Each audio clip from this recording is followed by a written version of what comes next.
WWE is already failing in 2026. Raw, Stranger Things last night was absolutely awful. Let's get into it.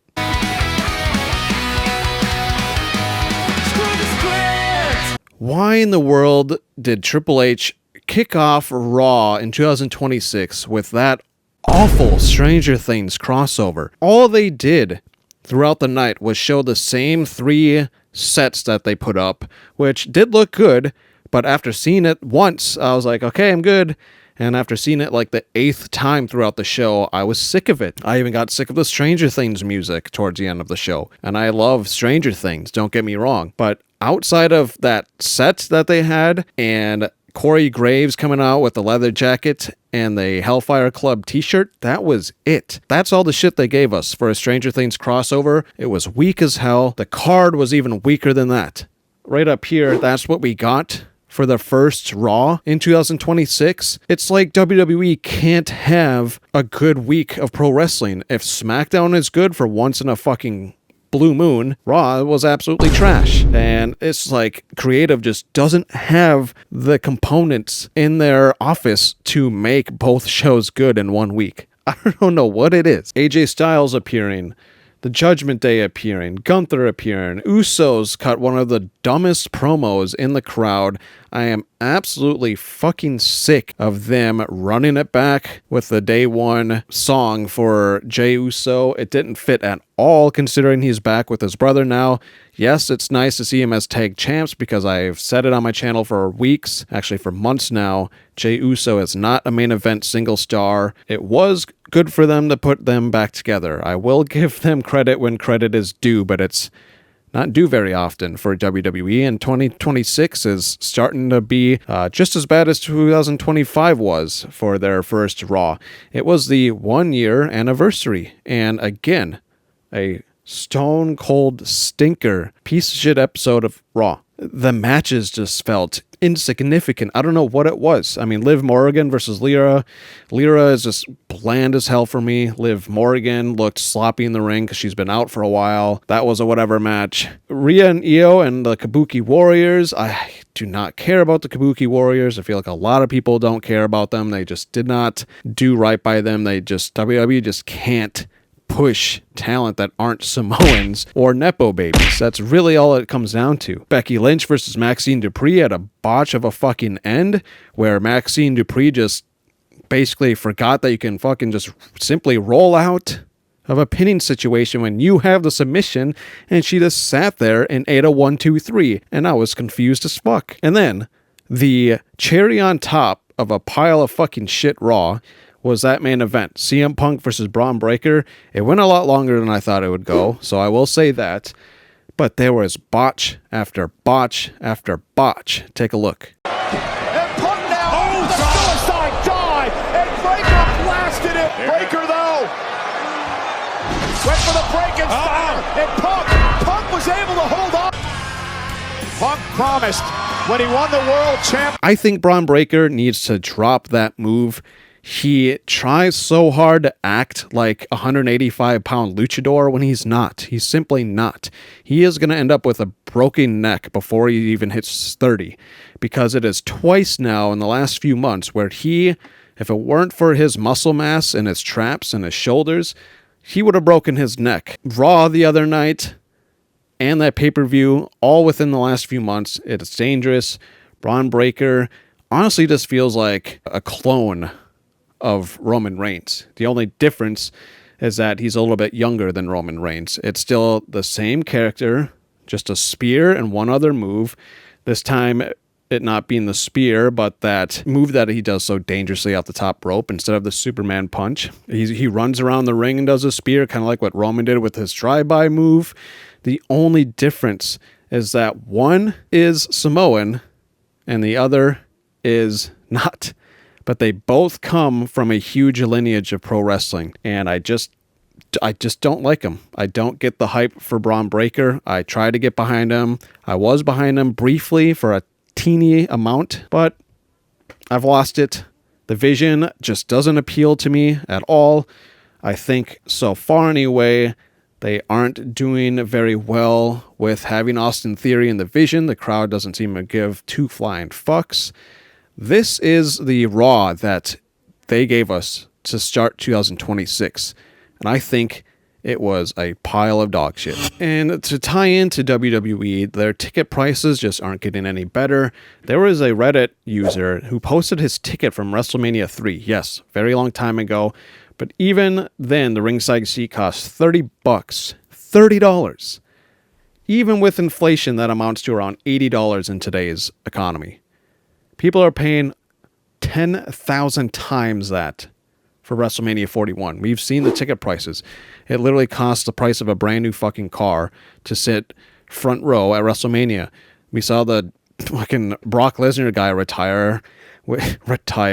Hilarious when MJF called him out saying that we need to punch wrestling fans again. I laughed really hard at that when he said that because it's true. Who in their right mind would make a post like that, retiring from being Brock Lesnar guy? Just what kind of high horse do you think you're on? You're literally just a super fan. You didn't do anything. You weren't wrestling. You weren't a writer.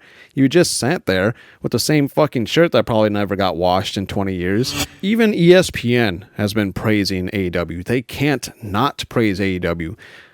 The company that is tied to WWE now even said that AEW Revolution was named their pay-per-view of the year. I again think All in Texas was better, but even the fact that they gave Revolution, the nod for the best pay-per-view of the year over what we saw from any PLE, there was many other awards that AEW won in ESPN's awards. And the fact that they are giving out even more than one award to a competitor just goes to show you that I really don't think WWE is doing too hot with ESPN and the Netflix deal.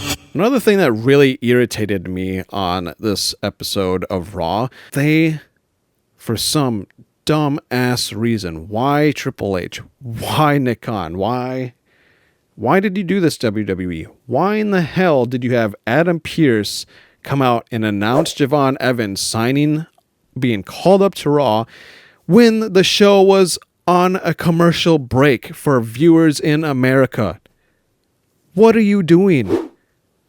Do you guys not know how the fuck to run anything anymore? Or is it really all just about money? Because that's what it feels like. And going back to the main event, CM Punk eating his words. Not only was Raw so terrible yesterday, but it was the anniversary of him saying, right up here, I'll show it. What a journey it's been for CM Punk. He is going into the Raw Netflix 1-year anniversary as a world champ in the main event, but it's also the 4-year anniversary of this infamous quote from Punk to MJF on Dynamite. If you think the grass is so greener on the other side, be my guest, go ahead, leave, main event night 4 of a buy one, get one free extravaganza, and then get released faster than you last in the sack. When you come back, I'll still be here. CM Punk is honestly becoming probably the world's biggest hypocrite in pro wrestling. This did not age well at all. His stuff with Saudi Arabia and just completely folding under that, probably due to money. He went back to WWE, probably due to money. And just the fight with Jack Perry backstage. You can say what you want about that. I know it's very controversial. I think considering CM Punk is literally twice Perry's age, should have been the better adult, the bigger adult in that scenario, and he wasn't. He became a coward because in a real fight, he gets his ass kicked within a minute like he did against Mickey Gall 10, 15 years ago. You know what I'm talking about if you've seen that. Yeah, I have lost a lot of respect for CM Punk over the last few years. Matt Taven, Mercedes Martinez, and Alex Abrahantes are gone from AEW. I don't think they'll necessarily miss any of them. Mercedes was actually re-signed and still didn't go anywhere. Alex is probably going to go to AAA, and we'll probably see him in WWE at some point. Or he goes to CMLL, something like that. Matt Taven seems like a TNA guy. He'll probably go back to TNA now that they have their Access deal or whatever it is that they're on. Or maybe NXT, but I'm not sure at his age. But I just wanted to make note of that real quick. During the Wrestle Kingdom 20 main event, we learned that Takeshita basically wore Nakamura's armbands, and we learned over this last few days or so that Shinsuke tried so damn hard to be there for a guy that he has a long history with from New Japan and Tanahashi, and WWE being, shitty ass WWE like usual, didn't allow him to go. Nakamura not being there was awful for him. I'm sure Tanahashi wished he had been there. Takeshita was wearing it for him. He was entrusted with this by them. It says, please free Nakamura, and I agree with that. The reporter asked Takeshita if he was wearing his armband, and Takeshita simply said, there are wrestlers who wanted to be in the ring where Tanahashi retired tonight who could not be there. I really don't understand why they couldn't allow him to be there. It's baffling to me. Lastly, going back to WWE now, Bron Breakker, I know we talked about him quite a bit earlier in the video. On a interview with the Sports Illustrated, Zach Haydorn, he says it's embarrassing that WWE hasn't had a champion under 30 in a decade.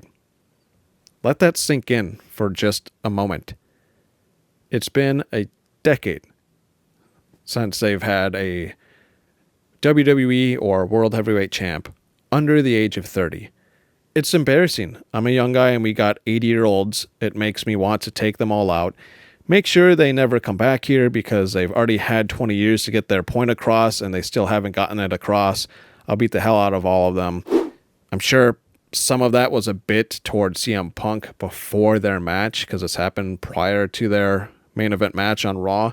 But he's telling the truth. I do agree with him here on this. I may not like him too much in the ring, or how he's presented in WWE on Raw lately, but it's true. It's been that long since we've had a young champ, where you look at AEW and arguably the best heel, the best guy on the mic in pro wrestling today, MJF, I believe is just now 30, and this is his second world title reign. That's all I have to say on that. That's all I had here on this episode of Screw the Script. You let me know down below your thoughts on Raw.